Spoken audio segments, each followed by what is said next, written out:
Assalamualaikum warahmatullahi wabarakatuh.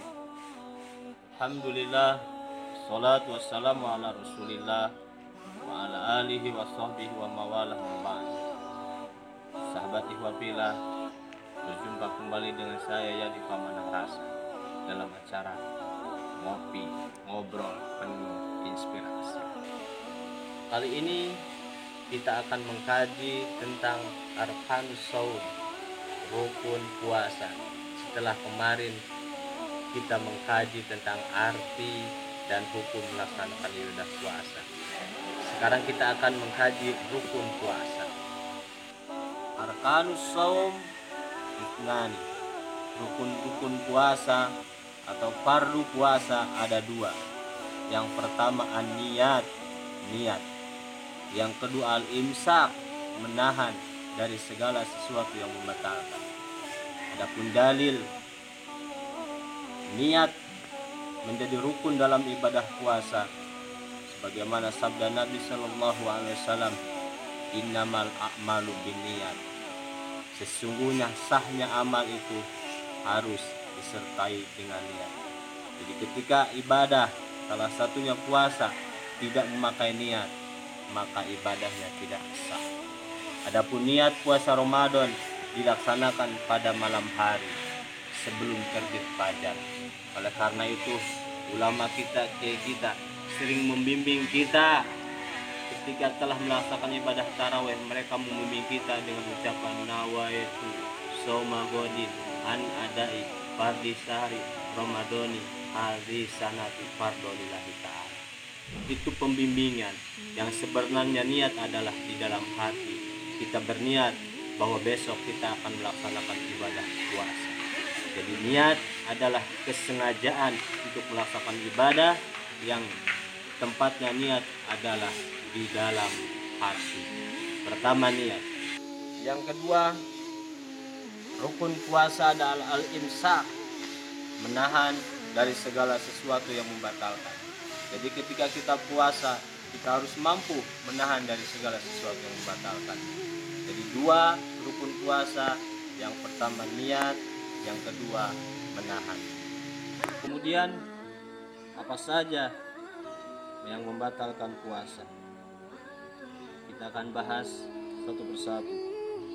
Walladzi yubtilu bis-shaim, dan sesuatu yang membatalkan puasa itu ada 8. Yang pertama ma wasala amdan ilal jauh, memasukkan benda dunia ke dalam lubang-lubang yang terbuka di dalam tubuh. Jadi ketika kita berpuasa, kita harus bisa menahan untuk tidak memasukkan benda-benda dunia ke dalam lubang yang terbuka di dalam tubuh, seperti menahan makan dan menahan minum. Yang kedua, batal puasa itu adalah wal khoi amdan, sengaja muntah. Muntah disengaja. Ketika kita muntah, kalau tidak disengaja itu tidak membatalkan, dengan syarat tidak ada yang kembali lagi ke dalam tenggorokan. Tetapi ketika kita muntah disengaja, baik ada yang kembali atau tidak ke tenggorokan, maka itu membatalkan puasa.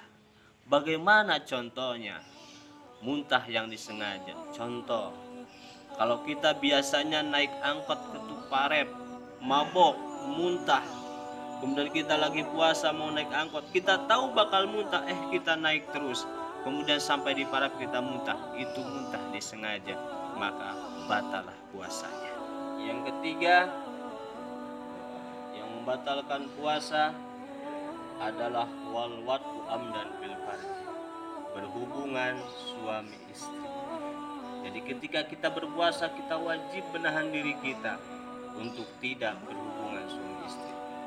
Dan ketika terjadi hubungan suami istri di siang hari, maka batalah puasanya dan dia wajib kafarat, yaitu menebus kesalahannya berhubungan suami istri di siang hari. Apa kafaratnya? Yang pertama, dia harus memerdekakan abid atau hamba sahaya. Ketika tidak ada, maka dia harus berpuasa 2 bulan berturut-turut. Kemudian yang keempat, Yang membatalkan puasa al-injal an-mubasyar, mengeluarkan sperma dengan sengaja, yang dalam bahasa kedokteran disebut dengan onani. Jadi ketika kita sedang berpuasa, kita harus menahan untuk tidak mengeluarkan sperma. Jadi ketika ada seseorang yang berpuasa kemudian dia mengeluarkan spermanya dengan sengaja, baik dengan tangannya sendiri ataupun dengan yang lain, disebut onani, maka batallah puasanya. Al-injal an-mami bisabab lamsi ausa. Jadi mengeluarkan sperma dengan sengaja itu batal. Adapun kalau tidak disengaja, misalnya mimpi, di siang hari kita bermimpi, kemudian keluar sperma, itu tidak batal karena tidak disengaja. Kemudian yang kelima adalah haid. Wanita yang sedang berpuasa, kemudian dia haid, walaupun 2 menit lagi mau buka, tetap puasanya batal. Yang keenam yang membatalkan puasa adalah nifas. Nifas itu keluar darah setelah melahirkan, bukan darah yang keluar ketika melahirkan, tapi darah yang keluar setelah melahirkan. Jadi ketika wanita yang sedang berpuasa kemudian dia melahirkan, keluar darah nifas, maka batallah puasa. Yang selanjutnya yang ketujuh, batal puasa adalah al-junun, gila. Walaupun 2 menit lagi mau buka, kemudian dia gila, artinya hilang akalnya, maka batallah puasa. Karena salah satu syarat puasa yang telah disebutkan terdahulu adalah harus berakal.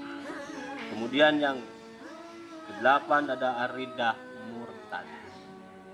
Orang yang sedang berpuasa kemudian dia murtad, yaitu mengucapkan atau melakukan, mengiktikadkan sesuatu yang membuat dia keluar dari agama Islam, batallah puasa. Karena salah satu syarat wajib puasa harus Islam. Otomatis ketika dia murtad keluar dari Islam, batal puasanya. Sahabat ihwafillah rahimakumullah, itulah sesuatu yang membatalkan puasa. Jadi secara global itu ada 8, dan kalau kita rinci ada 10. Yang pertama tadi, batal puasa adalah sengaja memasukkan benda-benda dunia ke dalam lubang-lubang yang terbuka di dalam tubuh. Kemudian sengaja muntah, kemudian berhubungan suami istri di siang hari dan mengeluarkan sperma dengan sengaja, haid, nifas, gila, dan murtad. Itulah sesuatu yang membatalkan puasa. Oleh karena itu kita harus bisa menahan dari segala sesuatu yang membatalkan puasa, dari mulai terbit fajar waktu subuh sampai terbenam matahari waktu maghrib. Sahabat ihwafillah rahimakumullah, demikian kita akan berjumpa kembali di lain waktu dan tema yang berbeda. Terima kasih. Assalamualaikum warahmatullahi wabarakatuh.